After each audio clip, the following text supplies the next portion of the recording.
જી હા, નમસ્કાર. આજે હું એક મારી રિયલ સ્ટોરી આપની સમક્ષ રજૂ કરવા આવ્યો છું.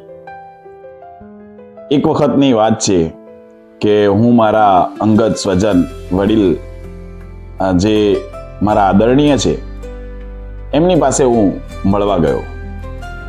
ઘણા બધા મનમાં કન્ફ્યુઝન, ઘણા બધા મનમાં પ્રશ્ન, પણ એમની જોડે અનુભવો ખૂબ સારો હતો. એમના માર્ગદર્શન માટે હું એમની મુલાકાતે ગયો. ત્યાં જઈ અને મેં એમને પૂછ્યું કે મારા મનમાં ઘણા બધા પ્રશ્નો છે, મારા મનમાં ઘણા બધા કન્ફ્યુઝન છે, મને કંઈક સોલ્યુશન આપો. વડીલ પહેલા તો સાંભળી રહ્યા, પણ એની સામે કંઈ જવાબ ના આપ્યો. મને સાંભળ્યા પછી ફક્ત એક પ્રશ્ન પૂછ્યો, ચા પીશ? મેં કહ્યું, મારા પ્રશ્ન સાંભળતા નથી અને તમે ચાની વાત કરો છો. છતાં પણ એમણે કઈ જવાબ ના આપ્યો. તેઓ રસોડામાં ચા બનાવવા જતા રહ્યા. ચા બનાવી અને 2 કપ લઈને આવ્યા.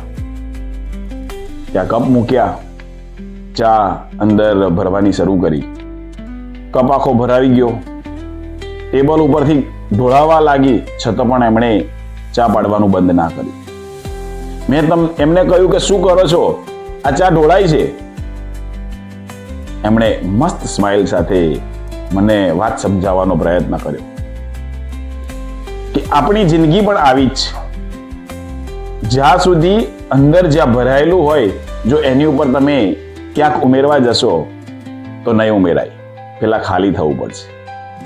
જે આપણા મનના જે જૂના વિચારો છે, જે ખરાબ વિચારો છે, જે ખોટી માન્યતાઓ છે, એને દૂર કરવી પડશે, ખાલી કરવી પડશે, તો તમે નવું કંઈક ઉમેરી શકશો. એ દિવસે ખરેખર અનબિલીવેબલ મને એમ વિચાર થયો કે ખરેખર એક નાનકડી બાબતની અંદર, નાનકડા પદ્ધતિથી, નાનકડી પ્રયુક્તિથી મને ખૂબ સારો પાઠ ભણાવ્યો. આજ દિન સુધી મેં ક્યારેય શીખવા માટે પીછેહટ નથી કરી. હું આજે ગમે તે સમયે, ગમે ત્યાં નાના છોકરા જોડેથી પણ શીખી લઉં છું અને વડીલ જોડેથી પણ શીખી લઉં છું. દરેક માણસનામાંથી મને કંઈક સારું લાગતું હોય એ હું શીખતો રહું છું. પણ મારામાં જે કુવિચારો, ખોટા વિચારો, ખોટી આદતો, ખોટી બાબતો, એને હું સતત દૂર કરતો રહું છું.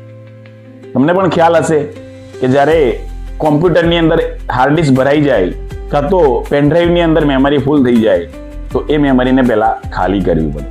જો ખાલી કરીએ તો જ નવી મેમરી અંદર ઉમેરાતી હોય છે. તો મિત્રો, આવી જ વાતો સાથે ફરી મળતા રહીશું Pankaj talks. Keep smile. Thank you.